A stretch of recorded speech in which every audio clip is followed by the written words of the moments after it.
Buenas noches, ¿cómo están? Disculpen la demora, pero no quería cargar esto. Estoy intentándolo varias veces, pero bueno, ya por fin ya pude ingresar.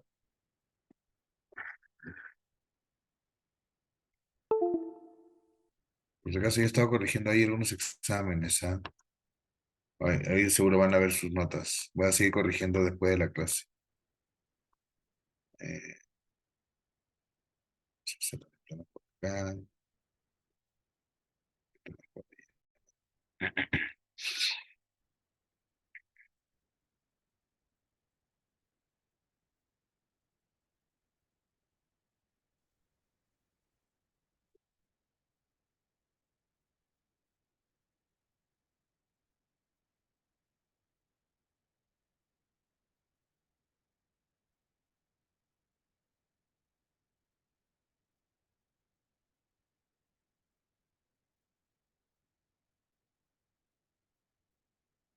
Muy bien, a ver, sí. Vamos a iniciar pronto la clase. Ya, acá está. Muy bien. Recording in progress. Disculpe que tengo la cámara apagada. Perdón, ahorita no estoy en Lima. Bueno, vamos a hablar ahora sobre la segunda parte de las fuentes de la época republicana, ¿no? Del siglo XIX.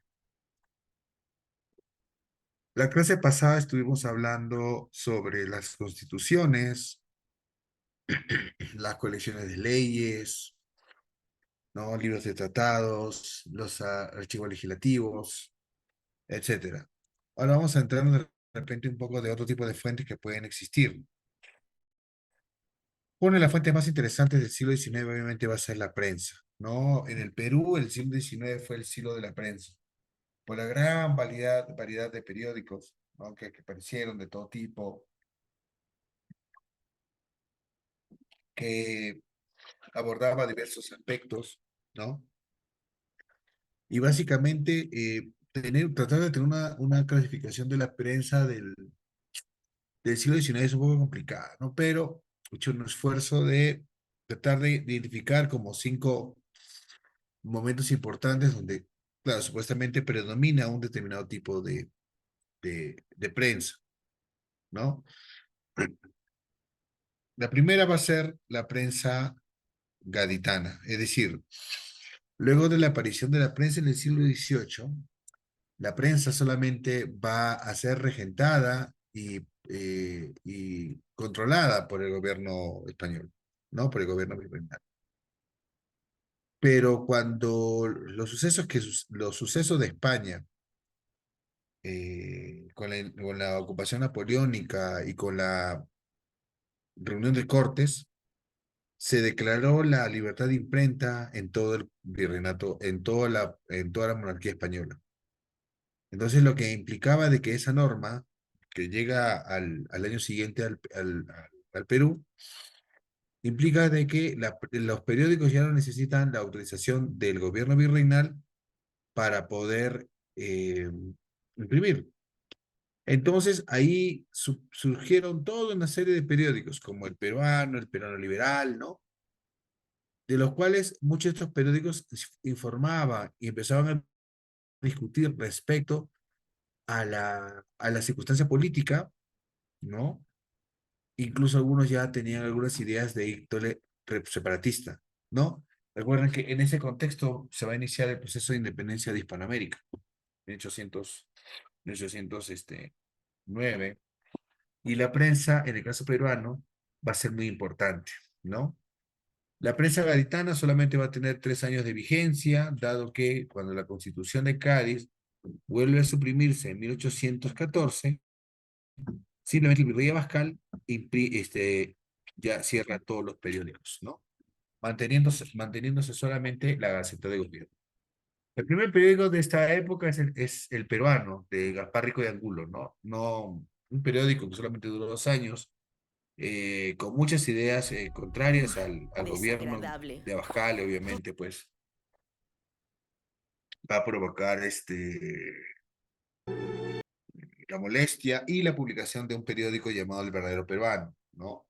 para refutar las ideas que aparecen en el peruano. Después va a estar el Argos Constitucional de Lima, el Antiargos. Ven ustedes, se publica un periódico para un determinado tema, se va a publicar un periódico contrario. El Investigador va a ser un periódico muy importante de Guillermo del Río, ¿no? El Investigador va a ser un periódico de bastantes publicaciones, ¿no? Y el Peruano Liberal de 1813, que lo publica Tadeo López, tiene la particularidad de que, bueno, tenía un contrato con el Cabildo Constitucional de Lima, ¿no? Lo que permitió ser una herramienta de propaganda en contra de Abascal, ¿ya? Y aparte de eso, la imprenta con la que se hizo ese periódico se atribuía de haber sido la primera imprenta en haber hecho tipos propiamente en el país, ¿no? Aunque bueno, la calidad del periódico no era muy buena, ¿no? No era muy buena. Por eso ahí tuvo como rival principal al investigador, ¿no? Guillermo del Río, ¿no? Otro impresor importante. Luego de suprimir los periódicos constitucionales, hay obviamente solamente se publica los informativos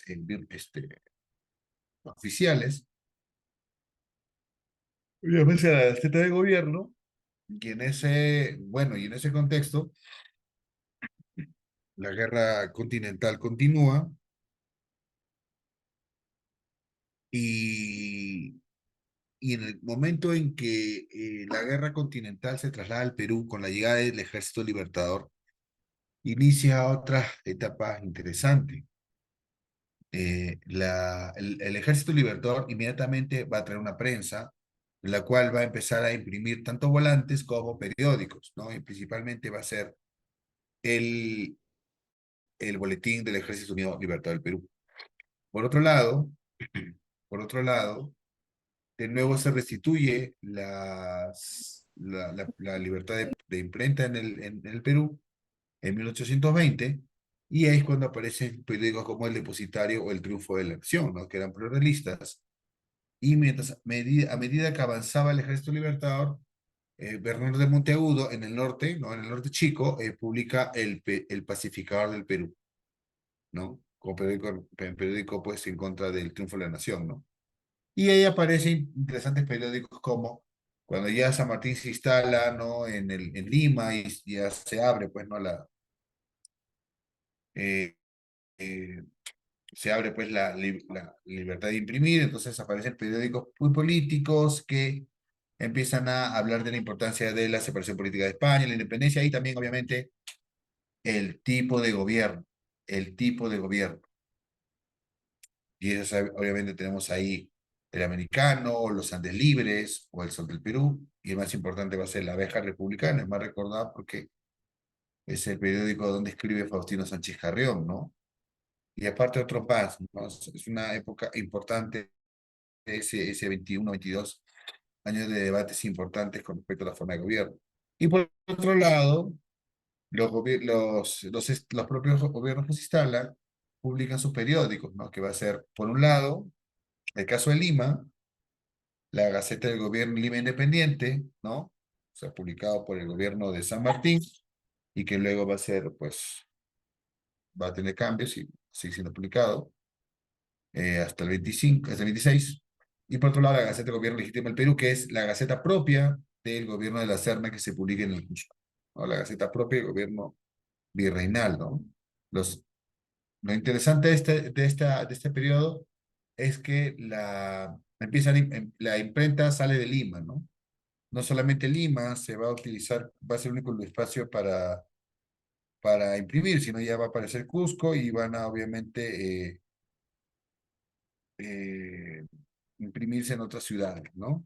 Poco a poco la imprenta va a ir difundiéndose a nivel nacional, ¿no? Y luego tenemos periódicos realistas como El Triunfo del Callao o El Desengaño, ¿no? Que son periódicos que se imprimen en el Real Felipe, ¿no? Los últimos que quedan el último rezago, ¿no? El último rezago de ese periodo. Luego ya entramos propiamente a la prensa del periodo republicano, ¿no? Es interesante, hay un fenómeno medio raro, justamente en el 25, después de la victoria de Ayacucho, no hay mucha libertad de prensa que digamos durante la dictadura de Bolívar, pero una vez que esta culmina, empiezan a publicarse toda una serie de periódicos interesantes, ¿no? Y ahí van a haber dos periódicos importantes, ¿no? Que va a ser uno, El Telégrafo de Lima, ya que se va a publicar en dos periodos distintos. Es un diario como tal, diario, ¿no? Diario, palabra diario, todos los días, ¿no? Una impresión pulida, bien trabajada, información muy interesante, ¿no? Que obviamente el tamaño, como ven ustedes ahí, a dos columnas no da para mucha información, ¿no? Tampoco era muy grande. Y el otro va a ser el Mercurio Peruano, ¿no? El Mercurio Peruano. Son los periódicos que finalmente van a dominar esa parte entre fines del 20 e inicios del año los 30. Son los periódicos más importantes de esa época, ¿ya? Luego van a aparecer algunos periódicos de más corta duración, como el caso de La Miscelánea Política, Literaria y Mercantil, ¿no? De Felipe Pardo de Aliaga, y otro va a ser El Penitente también, ¿no? El Penitente, que este es más, el Penitente más salaverrino, va a apoyar más a Salaverry, ¿no? Su opositor a Gamarra, y luego Orbegoso, pues a favor de Salaverry, ¿no? Ahí está Fernando Sofía, que luego va a ser ministro de Salaverry. Entonces ven ustedes ahí, los periódicos son dos columnas, son pequeños, o sea, no pequeños, o como, o sea, casi tamaño una hoja cuatro, un poquito por ahí.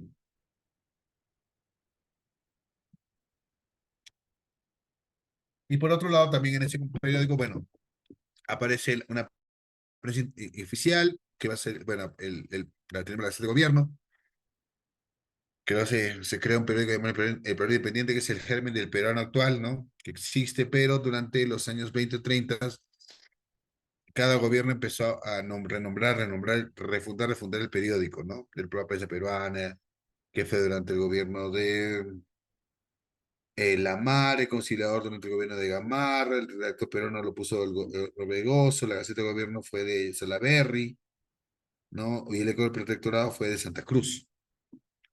Finalmente regresa de grabado. Por otro lado, también, como ya les dije, después del 25, después de Victoria de Ayacucho, del 25, a partir del 25, se difunden más periódicos a nivel nacional, ¿no? O sea, pero se difunde más la imprenta a nivel nacional.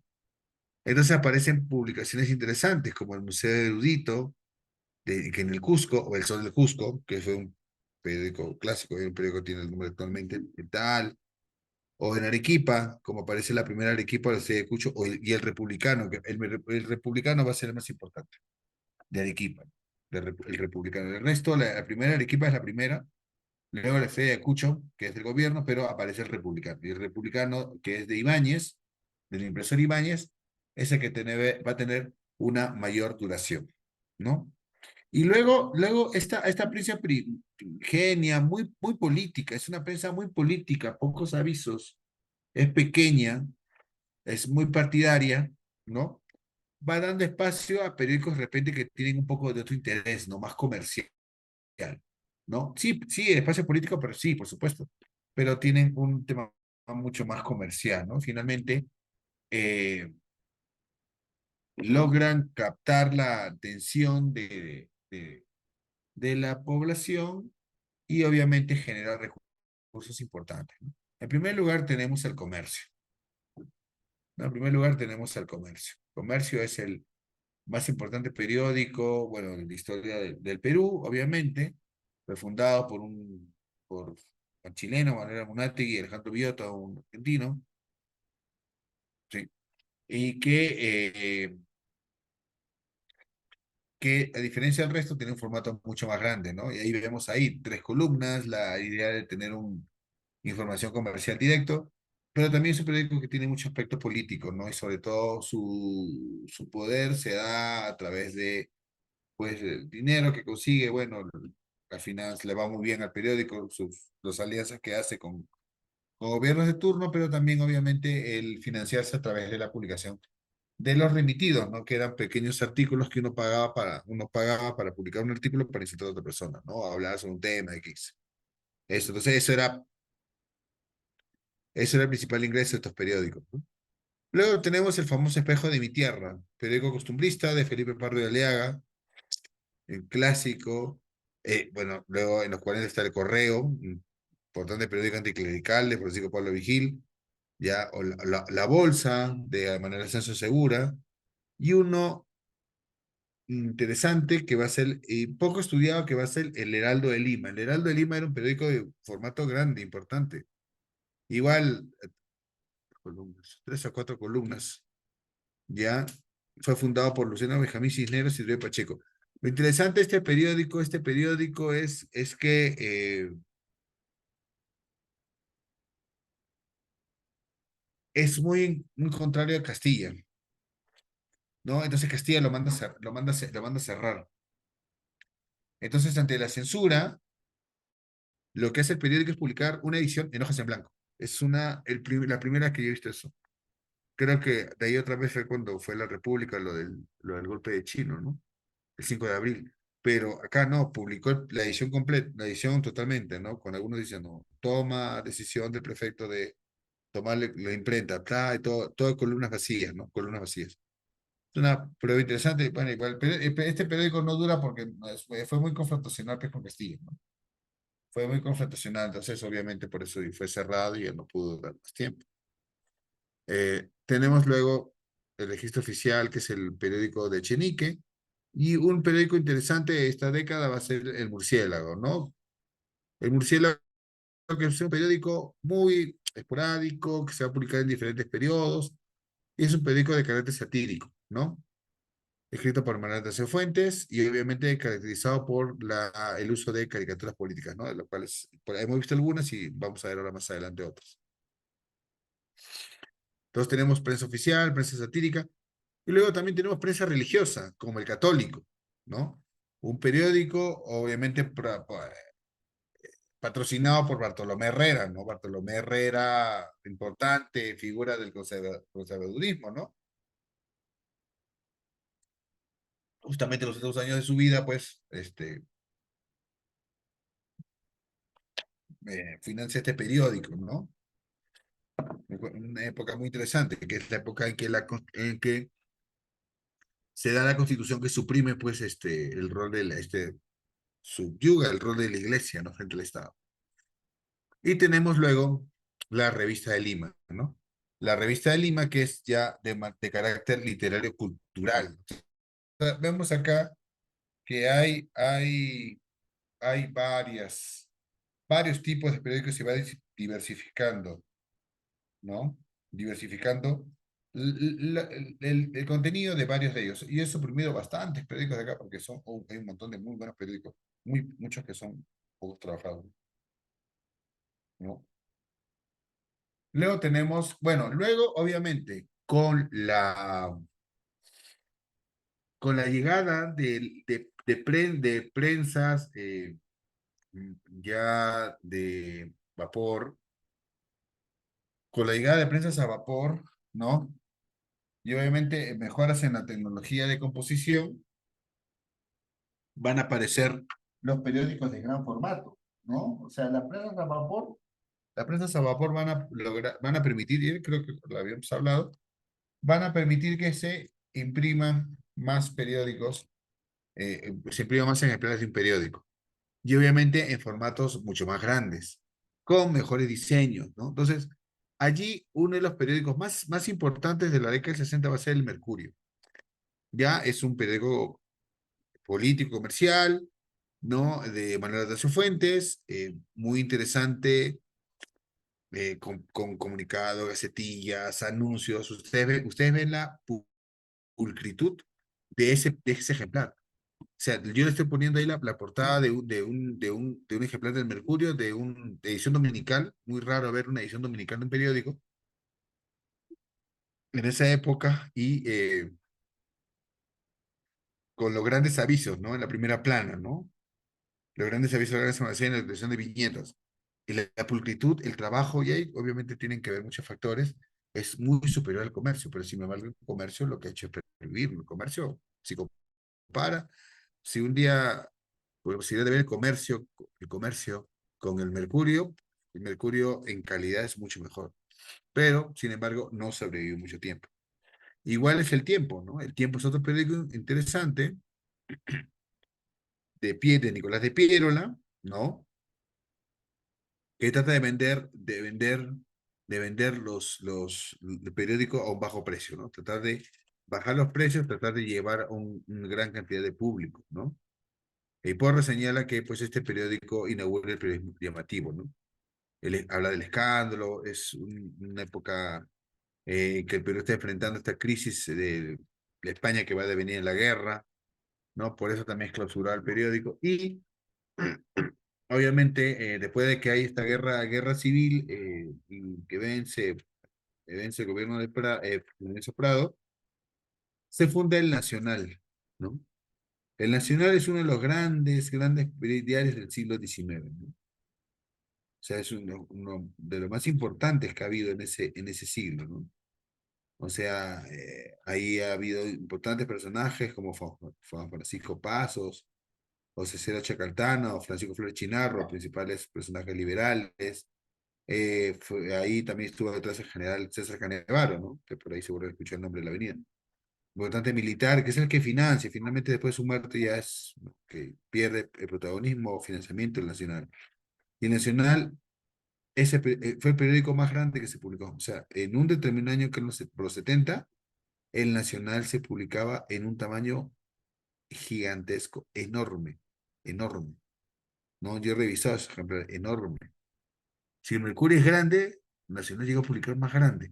Y eso, pues, eso implicaba, pues, el, ¿cómo se llama la máquina, ¿no? La máquina que permitía vivir en ese formato. Luego, bueno, tenemos otros periódicos, decimos rapidito, que es como La Sociedad, ¿no? Que es un periódico católico, ¿no? La Patria, La Patria bueno, luego se convierte en profesionalista, porque lo quiere Dreyfus fue amigo de Pirola. Eh, eh, el Correo del Perú es un semanal importante, ¿no? Es un semanario literario, tiene una calidad de grabados impresionante, ganó el premio de la Exposición Nacional, ¿no? Ustedes ven en la portada del Correo del Perú, interesante grabado que tienen su portada y los interiores. No, recuerden que todavía la fotografía no se utilizaba, ¿no? Después tenemos La Opinión Nacional, otro periódico muy importante de la historia peruana, sobre todo a fines del siglo XIX, inicios del siglo XX, ¿no? Fundado por Andrés Avelino Aramburú, familia importante de hombres dedicados a la prensa, ¿no? Él y sobre todo su hijo, ¿no? Entonces, eh, el Nacional, perdón, la opinión nacional tuvo enconados encuentros con personajes, otros diarios, ¿no? Sobre todo para temas muy importantes, el caso de la guerra, ¿no? El caso de Otto Dreyfus, Otto Grace, eh, y que, bueno, sobrevivió al inicio del siglo XX porque ya era el fin, pues, de la prensa personal, que es característica del siglo XIX, para pasar a la prensa a la prensa más moderna, ¿no? Bueno, y también, obviamente, en ese contexto va también a tener su participación los periódicos relacionados con la guerra con Chile. La guerra con Chile tiene un impacto importante en la prensa, ¿no? Principalmente bueno, luego de las derrotas militares viene el tema del bloqueo naval al Perú, el problema con las importaciones, los periódicos no van a poder mantenerse a flote, pues obviamente hay un empobrecimiento de la sociedad, ¿no? Por el tema del bloqueo y obviamente también por el problema del papel. Entonces, luego de la ocupación chilena, creo que si no se publicaban periódicos, no, en Lima, no habían sido varios clausurados por el gobierno de Piérola. Y lo que hicieron ellos simplemente es permitirle al gobierno de Francisco García Calderón publicar un periódico que se llamó El Orden, ¿no? El Orden, único periódico oficial. Y por otro lado, los chilenos que tomaron la imprenta del Estado publicaron ahí todos sus periódicos oficiales, ¿no? Los mismos formatos que el peruano, o sea, la misma plantilla, las mismas viñetas, ¿no? Que fue la actualidad, la situación y luego el diario oficial, ¿no? Entonces,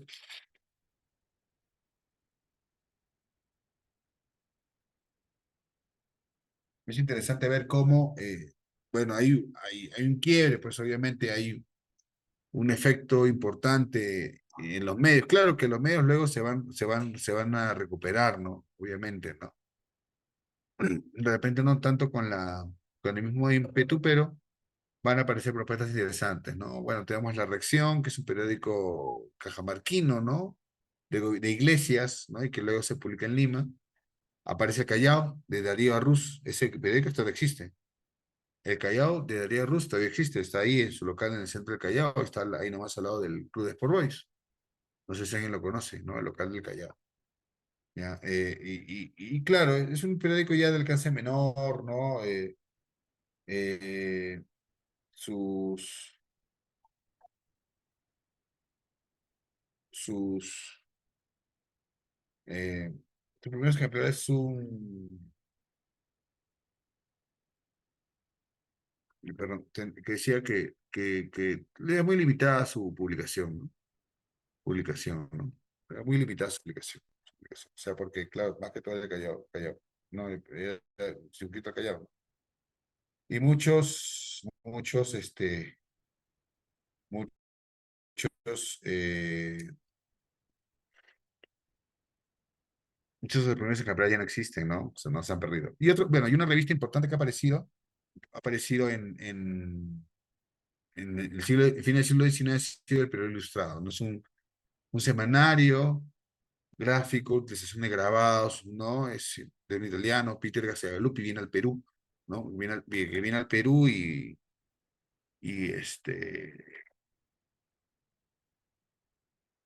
le da una impronta muy importante, ¿no? Los grabados son muy interesantes. Es un periódico bien estudiado, ¿no? Es un periódico bien estudiado. Lamentablemente, el periódico Ilustrado se termina por un incendio, ¿no? El local de Peter Gazzagalupi eh, se incendia y el periodista deja de publicarse, ¿no? Y aparte luego Peter Basigalupi está implicado en un caso judicial muy importante que es el que ven al costadito, ¿no? El caso del diario judicial. El diario judicial es un periódico de derecho, ¿no? No fue el primero de ese tipo, pero es un periódico muy interesante de Paulino Fuentes Castro, donde él desarrolla no solamente, o sea, no solamente se publican temas de índole legal, sino también se desarrollan noticias respecto a crímenes, ¿no? Respecto a exámenes.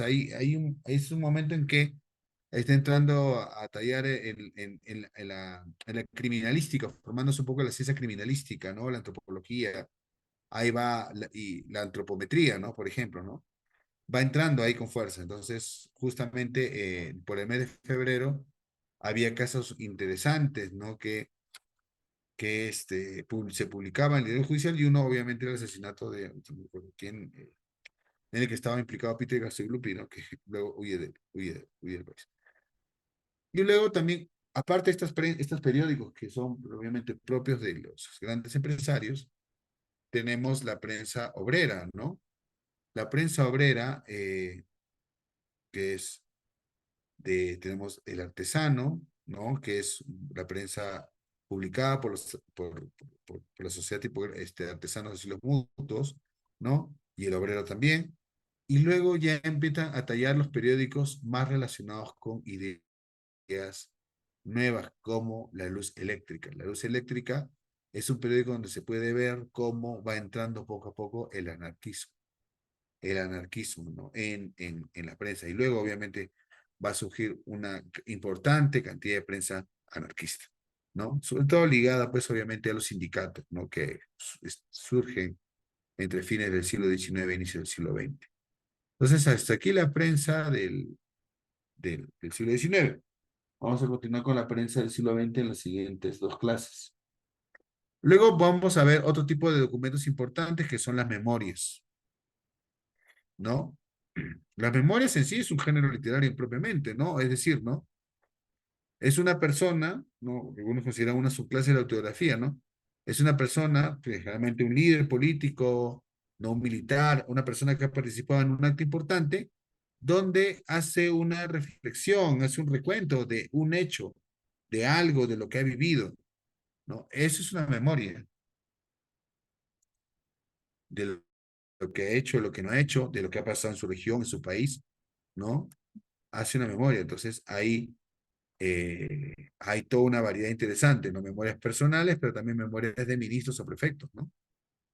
Entonces, dentro de las primeras memorias que podemos ver, una más interesante del siglo XIX, va a ser la memoria de las revoluciones eh, de Arequipa, ¿no? Del padre Juan Gualberto Valdivia, ¿no? El famoso Teán Valdivia, que él va a recontar los sucesos de las revoluciones que se sucedieron en Arequipa entre 1834 y 66, ¿no? Valdivia estuvo presente, entonces él recuenta lo que vio, él recuenta lo que vio.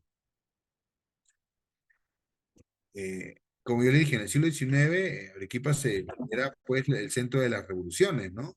O sea, entendido las revoluciones políticas que existían. Obviamente, todas esas conservadoras, en su mayoría conservadoras, ¿no? Conservadores, sobre todo los 50 y 67 son conservadores. Entonces, por eso es un testimonio interesante, ¿no? Luego también tenemos las memorias de José Rufino Echenique, esas han sido publicadas, ¿no? Donde obviamente Echenique, luego de haber sido derrotado, derrocado, ¿no? Y su, su imagen, pues, vejada, él, pues, trata de hacer una memoria donde él trata de mostrarse como un hombre inteligente, sistemático, ¿no? Que bueno, que él vivía la vida privada, pero que la política finalmente lo llevó, ¿no? O sea, es así, ¿no? Obviamente, es una memoria muy ligada, ¿no? Donde obviamente una persona quiere resaltarse, ¿no? Y una memoria que no ha sido publicada todavía, ¿no? Que todavía está en manuscrito, es la memoria de Manuel Mendiburo, ¿no? O sea, Manuel Mendiburo en un momento importante militar de la época de la independencia y una buena parte de las primeras guerras del mitad del siglo XIX, eh, aparte de historiador, obviamente, como ante las calumnias que pudieron existir en su contra, obviamente él decide escribir una memoria, ¿no? A partir de los 50, entonces. Una memoria más o menos de 10 años, o sea, donde él habla de sus accionarios y obviamente la política nacional, lo cual es obviamente todavía no ha sido publicada, ¿no? Entonces, pasa que estas memorias las memorias son bastantes textos, o sea, son relativa cantidad de texto, pero con muchos anexos documentales. Ese tipo de memorias son así, ¿no? Entonces, ahí se sustentan en estos documentos para eh, sustentar lo que están diciendo, ¿no? Entonces, eso es lo que es. Sí, todo bien hasta ahí. Si no, seguimos. Perfecto. Y uno también los documentos más interesantes son las memorias de los prefectos.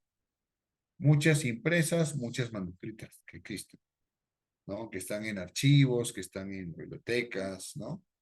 La memoria de los prefectos.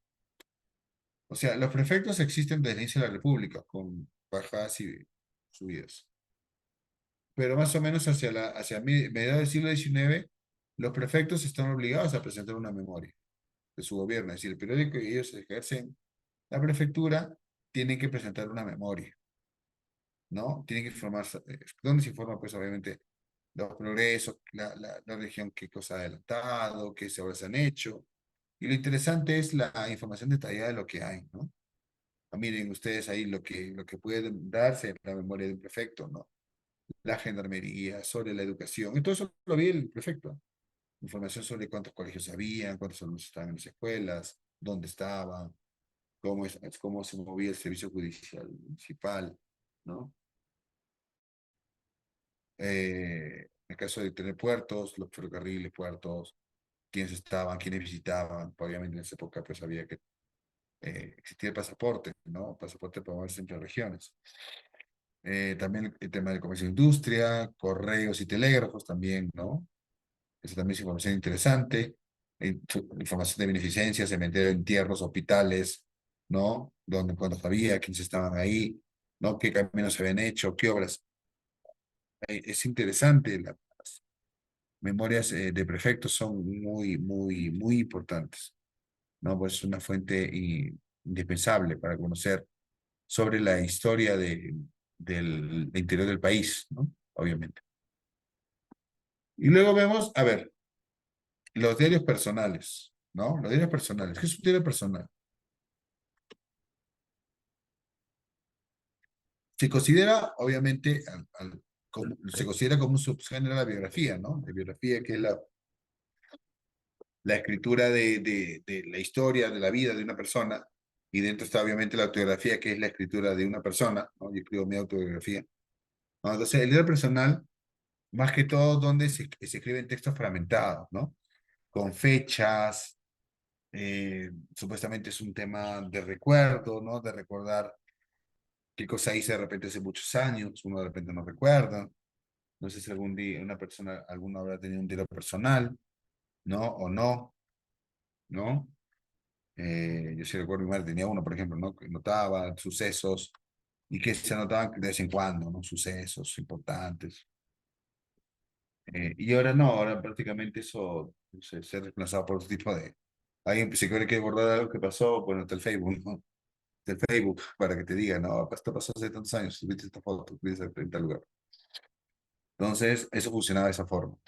Se forman hechos, lo que pensaba uno sobre algo, ¿no? Y en un lenguaje muy coloquial, ¿no? No es un lenguaje, no con formulismos, no, es un lenguaje muy coloquial.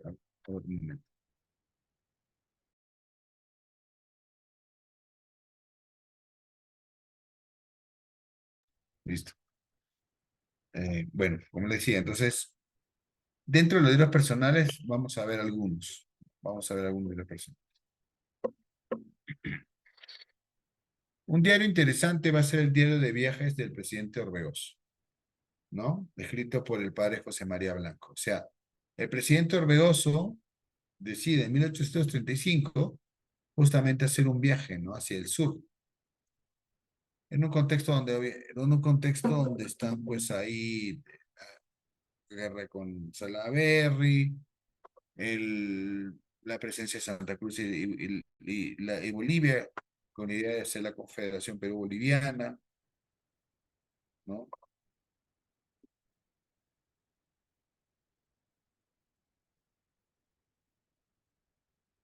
Ya, entonces,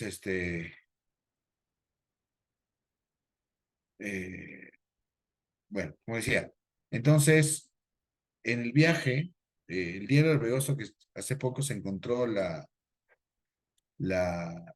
edición completa, en Ecuador se encontró la edición completa, el manuscrito completo de todo el diario de viaje, miren ustedes por dónde viajan los documentos, se encuentra pues información, ¿no? Como el diario completo, ¿no? San Marcos lo publicó el año pasado, creo. Estaban pues, miren, ¿no? Ciudades de Ayacucho, Huancavelica, Andahuayla, Cusco, Puno, Arequipa, o sea, datos geográficos, puentes, caminos, haciendas, iglesias, colegios, monasterios, o sea, es una información muy interesante, ¿no? Basada, claro, que vio la edición, la primera versión del manuscrito, veía pues que era una enciclopedia, pero no sabía todo, ¿no? Esa visita que se hace, es como una visita, ¿no? Que hablamos de la época colonial, ¿no? Que se hace, tiene mucha información muy interesante y muy detallada, todo lo que pasaba en el interior del país, ¿no? Pero el diario personal más importante de la historia republicana va a ser el diario de Henry Beat, el diario de un extranjero, ¿no? Henry Beat, ya, él, bueno, era alemán, bueno, era alemán, ¿no? Era alemán, claro, en esa época es una zona de frontera con Dinamarca, ¿no? Era alemán, llegó al Perú, llegó al Perú, inicio del público republicano, llega al Perú y se establece en Arequipa, ¿no? Era un comerciante, ¿no? Quería dedicarse a negocios, ya, y bueno, hace su vida en el país, ¿no? Se casa con María Sierra y hace su vida en el país. Entonces él, bueno, pues de repente la costumbre, él hace un diario, ¿no? Él desde que llega empieza a escribir un diario, ¿no? Donde escribe pues todos sus hechos, su vida, pero también lo que está pasando en el país, ¿no? Interesante el diario, bueno, primero se escribe en alemán y luego se transcribe todo en inglés. Finalmente Bit consigue escribir un diario originalmente eran 13 volúmenes, ¿ya? O sea, 9.000 páginas de 13 volúmenes. No, más de 9.000, claro. En 13 libros, son como unos cuadernos, pues, ¿no? Contando detalles y detalles de la sociedad, ¿ya? Sin embargo, solo faltan 3 volúmenes, justamente los volúmenes relacionados con la guerra con Chile. Obviamente, la suspicacia va en que ahí, pues, seguro dará los nombres de muchas personas que colaboraron con la ocupación, obviamente, y dentro de los intereses de ciertas personas de élite no quieren ver manchado su apellido, ¿no?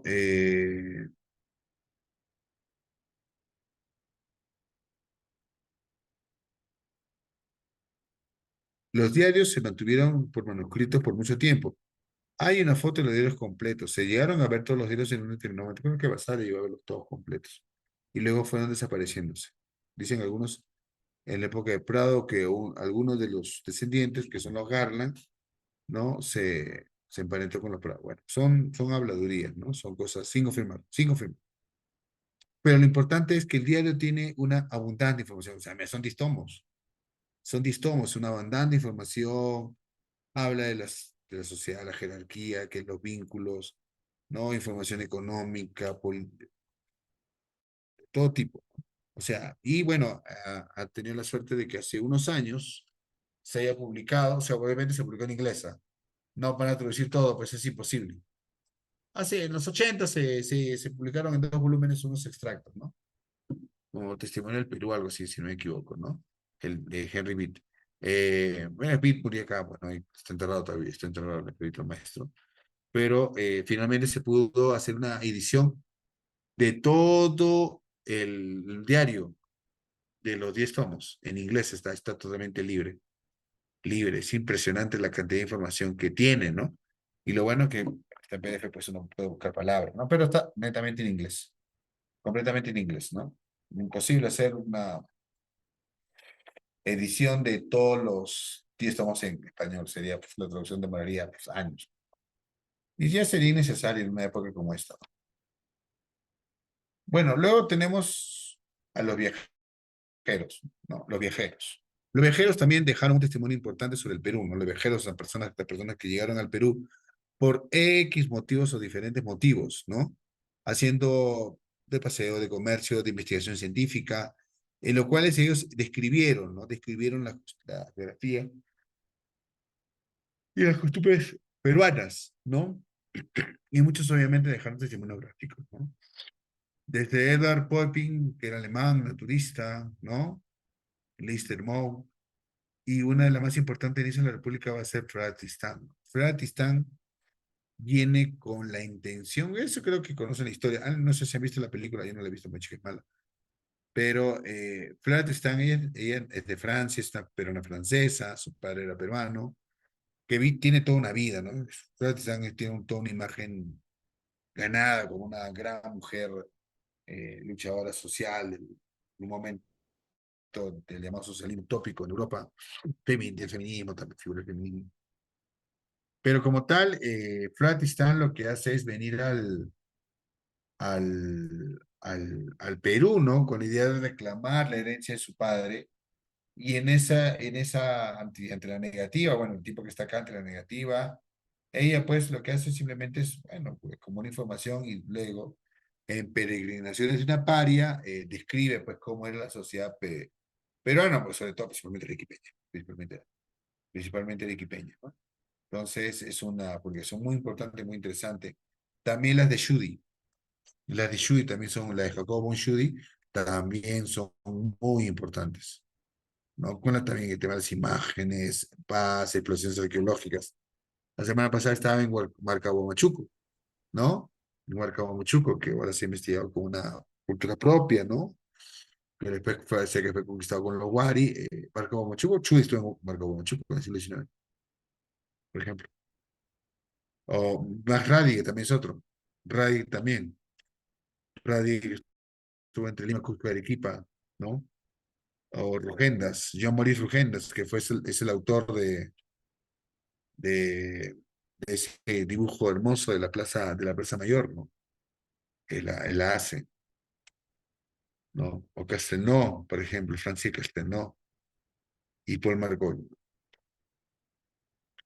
por ejemplo, ¿no? Pero, también que hace sus grabados y sus dibujos, ¿no? Por ejemplo. O sea, dejan testimonios importantes estas personas. Otro es Clemens Markham, ¿no? Que hace importantes excavaciones arqueológicas, ¿no? Estudios, visita santuarios, ¿ya? Por ejemplo, Skier también, Skier es otro, Skier también, que también va para diferentes lugares, ¿no? O Charles Wiener también tiene una gran obra sobre el Perú, ¿no? Hutchinson también, ¿no? Que estuvo presente en los sucesos de Balta, o Middendorf, también Pedro Fodré, también, o Mornier también, o sea, hay diferentes testimonios, ¿no? Diferentes, pero el más importante de repente, viajero en el Perú, ya, bueno, un viajero ya propiamente, ya, viajando también como peruano, era Antonio Raimondi. No, Antonio Raimondi era italiano, o sea, contratado, ¿no? El Estado se interesa puede hacer Raimondi, entonces le encomienda pues hacer, después que llega al Perú, toda una serie de viajes y exploraciones, ¿no? Donde él va obteniendo datos de la botánica, de la arqueología, los recursos naturales, ¿no? Estudia las piedras, no, él va recorriendo, va interesante, ahorita donde estoy yo, ahorita en Huaraz, vamos a por aquí, ¿no? Recuerden que cultura en Ancash, pues, la Puya de Raimondi, la Estela de Raimondi, ¿no? La cultura Chavín, tienen, pues, son cosas que él ha descubierto, ¿no? Descubre ese tipo de obras en su recorrido, ¿no? Entonces, es un momento de la protoarquitectura, de la protoarqueología, ¿no? Tampoco no es una arqueología profesional, ¿no? Es totalmente distinta. Se va formando, ¿no? Se va formando esta arqueología nacional. Entonces, va por los Andes, va hasta Chanchamayo, ¿no? Tingo María, la selva, o sea, es importante, ¿no? Analiza el guano, descubre carbones, de militar, va para acá, no, identifica lugares importantes de explotación minera, ¿no? Y bueno, fallece, pues, ¿no? Fallece en San Pedro de Lloc, ¿no? Es un peruano más, se trató como un peruano más, se vive prácticamente su vida acá, dedicándose al Perú, ¿no? Y finalmente las exploraciones permiten él publicar, pues, lo que se debe llamar El Perú, ¿no? Esta obra que se publicó desde 1874, financiada por el Estado, luego se va a publicar varios volúmenes, ¿no? Hasta muchos años después de muerto, se siguieron publicando sus obras. Y allí, por ejemplo, él ha dejado un archivo importante, un archivo de sus grabados, un archivo de sus libretas, ¿no? Este archivo está en el Archivo General de la Nación, es una colección del Archivo General de la Nación, ¿no? La colección Raimondi, lo cual nos muestra lo interesante de la conservación de este tipo de materiales, ¿no? Como una libretita de anotaciones, y ustedes ven ahí los dibujos que él hace, ¿no? Él hace una reconstrucción arqueológica de los lugares que visita, es impresionante, pero lo que hizo Raymond, todo el tiempo que viajó, ¿no? Ya, a ver. Luego tenemos las estadísticas, ¿no? Las estadísticas.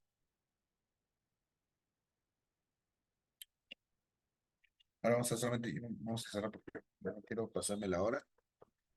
Las estadísticas, ¿no? Las estadísticas son obras que se publican con la idea de juntar determinada información sobre un determinado lugar, una ciudad, una región. Entonces, las primeras estadísticas que se dan después de Constitución del 39, ¿no? Que se nombran prefectos y se ordena, ¿no? La formación de estadísticas. Para tener un control, o sea, tener información detallada de lo que pasa en la región significa pues tener un control, un dominio, un conocimiento, ¿no? Entonces, ahí justamente en el departamento de Lima, José María Córdoba de Urrutia se encarga de hacer la estadística del departamento. O sea, historia, geografía, ¿no? industria, comercio, es una obra interesante, ¿no? No la puedo, no se la puedo usar porque no estoy en casa. Eh, y luego tenemos la estadística general de Lima, de Manuel Atencio Fuentes, otra vez Fuentes, sí, estamos hablando mucho de Fuentes, pero es un personaje importante y polifacético del siglo XIX. Eh, pueden ver todos los trabajos que he hecho sobre él. En el caso de la estadística de Lima, lo que él hace es, él logra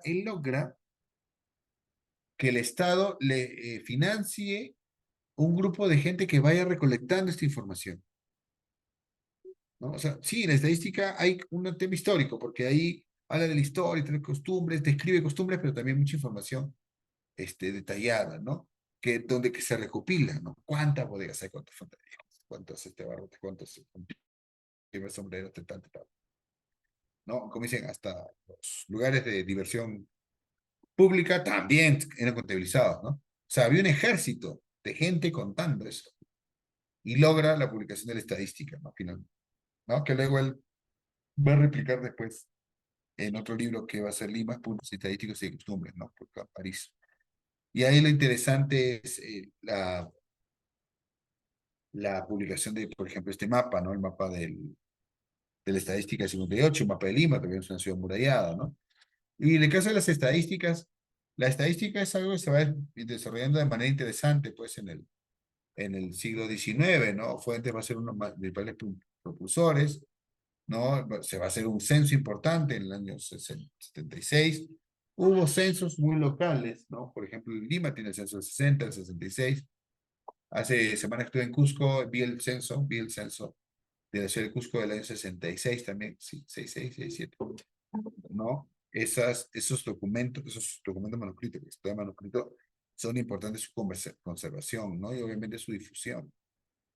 Entonces, en el caso de Fuentes, él obviamente asume la dirección de estadística y hace toda una serie de publicaciones respecto a las estadísticas de población, comercio e industria, o sea, el movimiento poblacional. Él lo dedica, obviamente, todo ese proyecto se va a cortar por la guerra con Chile, ¿no? Se corta con la guerra. Una publicación importante, ¿no? Y que no quiero dejar de lado aquí, es la publicación del Atlas Geográfico del Perú, ¿no?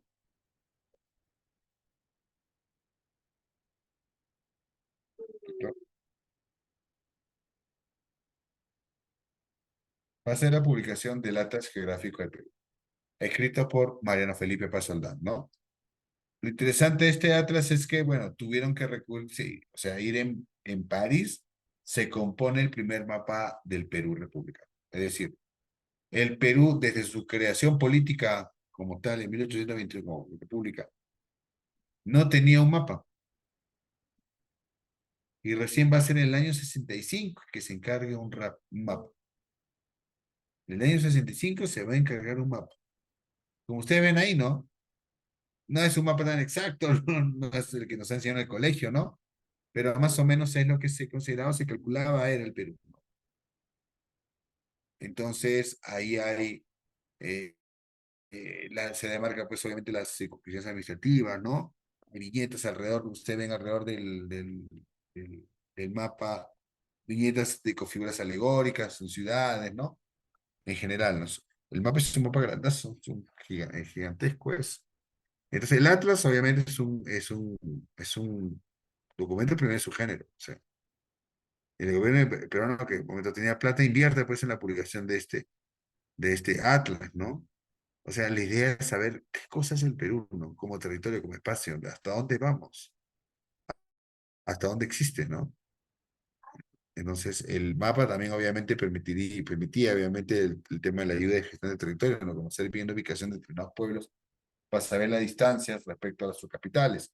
Aparte, pues, el uso de láminas, mapas, ¿no? De mapas de la ciudad. Miren ustedes, por ejemplo, este plano de la ciudad de Arequipa, ¿no? El plano de la ciudad de Arequipa, cómo era Arequipa en el 65, por ejemplo, ¿no? Ustedes ven. Y cómo era el puerto de Islay en esa época, con estos grabados preciosos, ¿no? Es un libro magnífico, es un libro magnífico. Y bueno, ya estamos culminando la clase de ahora. Disculpen, pero sería porque como me demoré.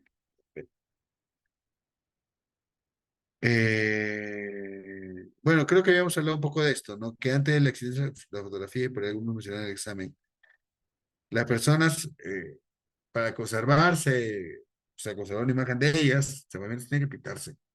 Pintarse y obviamente eso era caro, ¿no? Y claro, ya la aparición de la fotografía, obviamente, ahí hablamos de la democratización del retrato. Si cualquier persona, por un dinero que no es muy caro, podía, obviamente, podía fotografiarse, ¿no? Podía fotografiarse. Entonces ahí aparecen van surgiendo toda una serie de retratos, ¿no? En el caso del Perú, la fotografía en el Perú, creo que habíamos hablado un poco menos detallado de esto hace semanas.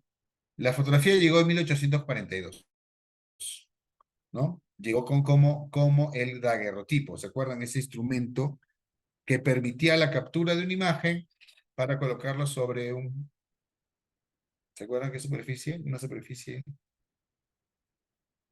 de metal, ¿no? Y que no se podía reproducir por ningún lado del momento. O sea, solamente el daguerrotipo solamente se imprimía en ese espacio y listo, ahí quedaba. Pero luego obviamente ya va a aparecer el tema de la placa, ¿no? La placa de vidrio, ¿no? Y van a abrirse pues los demás establecimientos, como el de Pisga, Maruni, y el de Curret, ¿no? El principal fotógrafo del siglo XIX va a ser Curret, ¿no?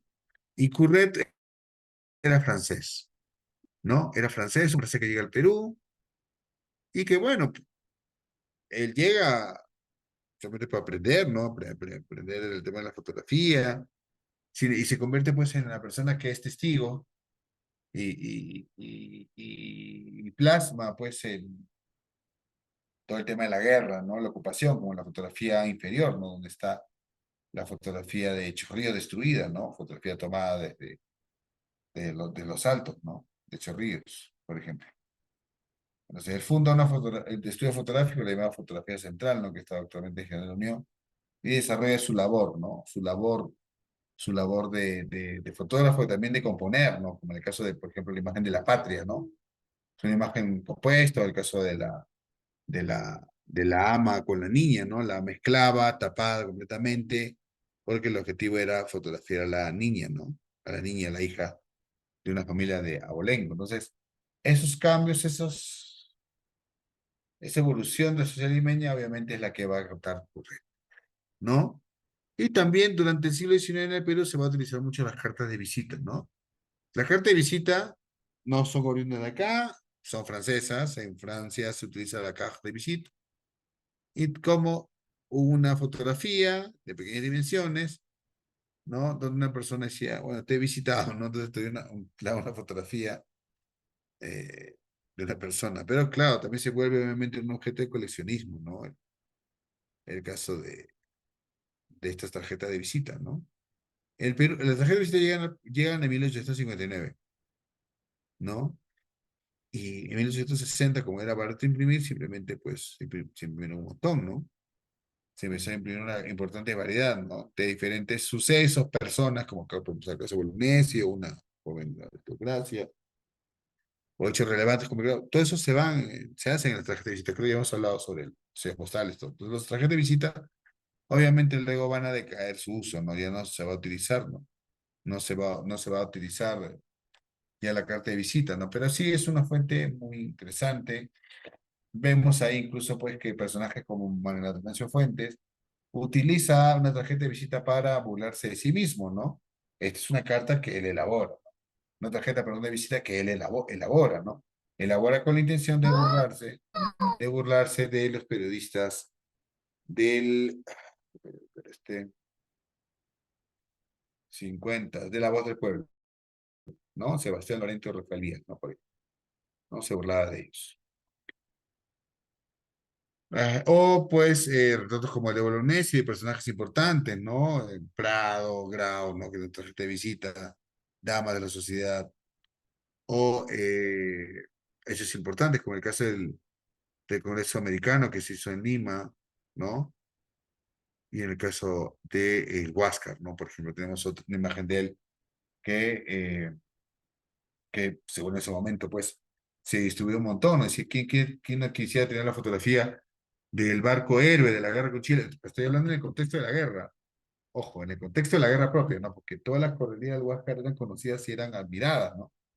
Por la sociedad peruana, porque obviamente era el buque que ponía en jaque y evitaba, bueno, evitaba por el momento la derrota en la guerra con Chile. Eh, para finalizar, tenemos las caricaturas. Las caricaturas en el siglo XIX, ¿no? Que se van desarrollando de manera interesante, no en gran cantidad. Hay obviamente elementos, figuras importantes a mediados del siglo XIX y claro, ya hacia fines del siglo ya aparecen pues toda una serie ya diversa de caricaturas de ese tipo, ¿no? Tenemos, por ejemplo, como colecciones importantes, las colecciones de los satisfechos de Villiers, ¿no? Villiers, que es un francés que radica en el Perú y que en las épocas de los años, a ver, que esto fue en el 55, claro, 5455, él publica caricatura representando lo que es el Perú, ¿no? Entonces, ahí vemos la clásica caricatura del tema de las elecciones.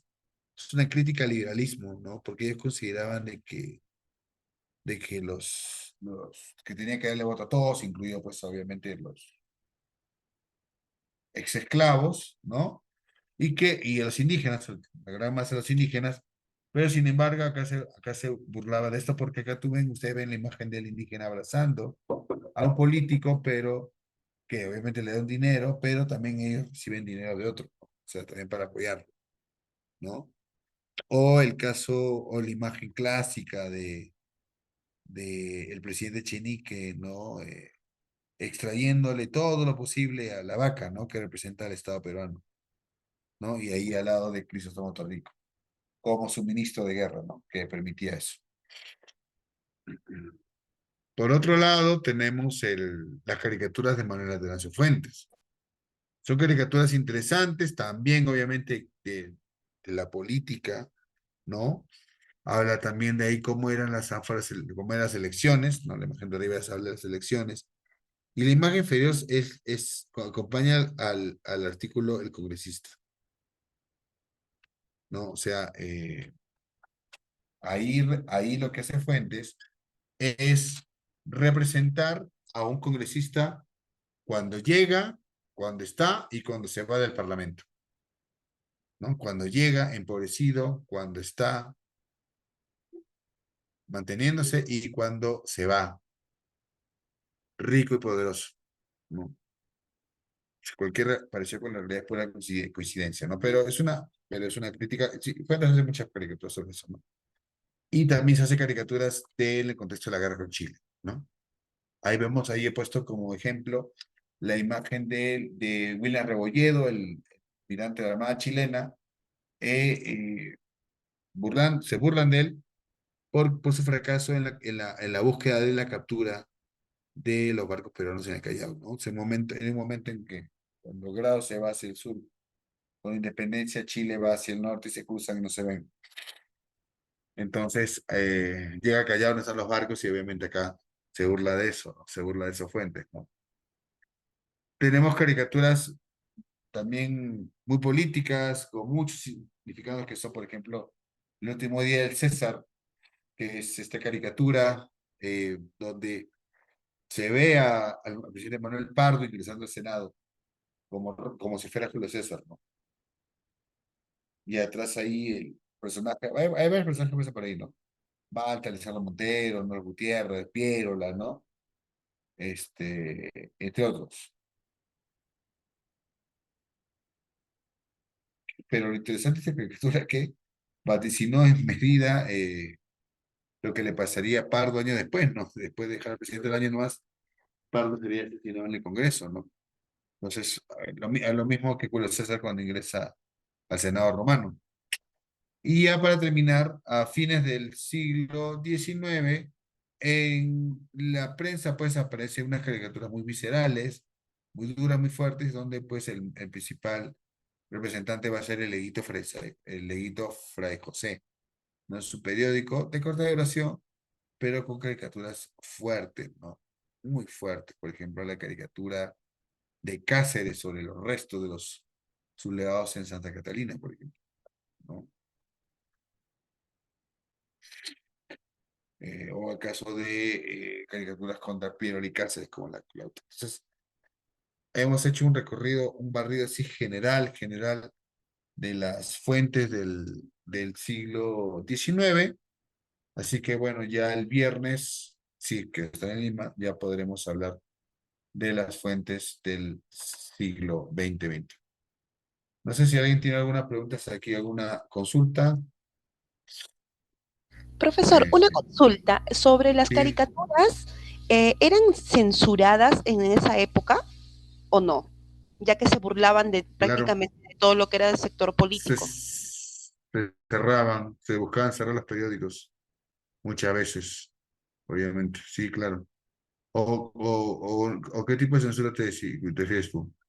Así como cuando la iglesia quiso censurar las impresiones, y usted lo comentó, entonces en este caso también querían censurarlas.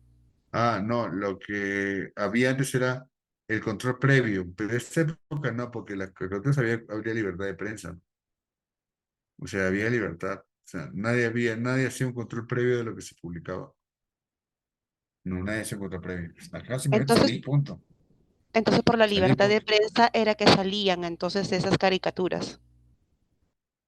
Claro, es que ya no había, ya no hay, ya se dejó hace tiempo, o sea, en esa época se había dejado ya muchos años atrás el tema de la revisión previa, ¿no? Por autoridades, ya no hay, no, absolutamente no. Muy bien. Bueno, ¿alguien tiene otra pregunta?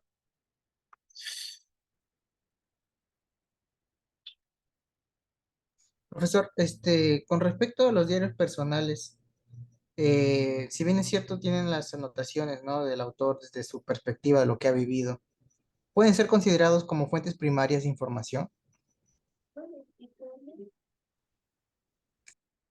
Mm, en la medida de que son testimonios directos de la persona que lo escribe, sí. Pero si, por ejemplo, en el libro personal empieza a recopilar, el libro personal contiene información que saca desde un periódico, por ejemplo, esa parte ya no es primaria, ¿no? Es secundaria, ¿no? Porque él está obteniendo esa información de periódico que lee, entonces puede estar citando, copiando, ¿no? Una nota y si no te pasó, entonces. Bueno, te pregunto, pero claro, eso de fuente primaria y secundaria va a depender, ¿no? Va a depender de un poco la perspectiva. Pero en este caso, como digo, ¿no? Con mi escritura propia, ordenada, para ustedes, obviamente es primaria. Pero en esos Si se elementos considera tiene, entonces solamente la vivencia de él y cómo lo relata, eso sí claro, podría. habría que revisar el contenido del,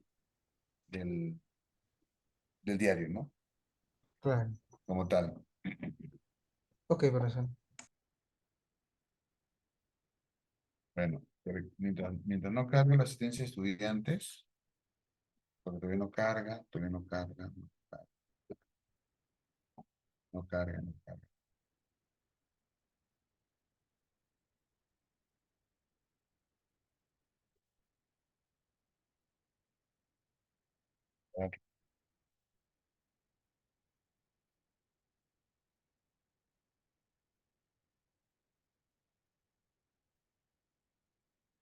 Ah, sí.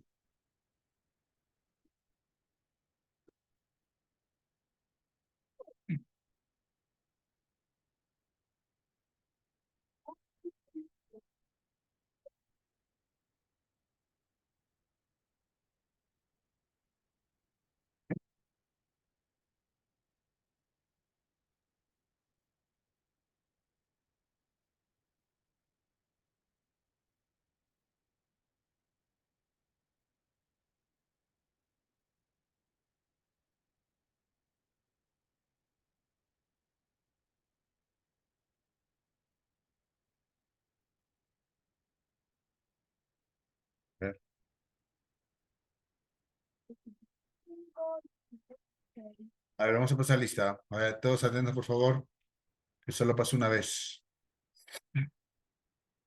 Arriola, Presente, profesor, buenas noches. Barrientos, Buenas noches, profesor presente. Cabral, Escribió, profesor. bien. A ver, con una sola. Cabrera ya no está, ¿no? Cayusani, Escribió también, profesor. caramba, voy a tener que abrir acá para ver. No se ve en el. Desde que te conoce la pantalla. Entonces.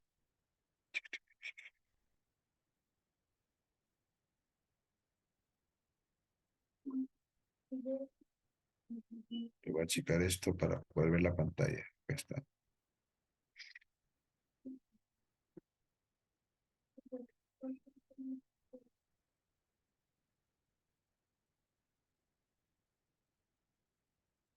Bien, ahora sí. Claro, está Cayusani, está muy bien. Ahora ya puedo ver acá. Carrasco Presente, profesor, buenas noches. y Karina Dávila. Presente, profesor, buenas noches. Janet Dávila. Janet Durán, perdón. Presente, Durán. Buenas noches, profesor. Carmen García. Profesor, buenas noches, presente. Bueno, Richard Guamán. Richard Guamán, bien. Está bien. Gracias. Wilman Guamán. Presente, profesor, buenas noches. ¿Me cumple, Jenny profesor? Huasco. Yendi Huasco. Presente, profesor. Buenas noches. Gracias. Marisol Malquín. Presente, profesor. Buenas noches. Blanca Marín. Presente, profesor, buenas noches. Silvia Mego. Buenas noches, profesor presente. Carlos Milla. Buenas noches, profesor presente. Yadira Montenegro. Buenas noches, profesor presente. Joana Nunayaye. Presente, profesor. Buenas noches. Claudia Focori. Claudia Focori. Desiree Cifuentes. Buenas noches, profesor presente. Jan Simón. Gianmarco Simón, perdón. Gianmarco Simón.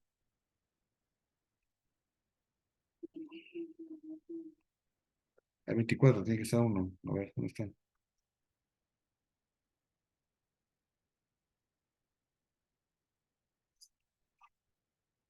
¿No está? No está. Ya. Tatiana Turpo. Presente, profesor. Pedro Urbano. Claudia Villarrubia Presente, profesor, buenas noches. y Edgar Villaseca. Edgar Villaseca. Ahí está. Listo. Ya. Listo, chicos. Entonces, nos vemos el viernes. Ya en la semana termino de corregir exámenes, ¿ya? Listo. Cuídense mucho y nos estamos viendo Hasta el viernes, profesor. Hasta el viernes. Hasta luego, Gracias, profesor. profesor. Hasta el viernes. Bueno, cuídense Gracias. todos.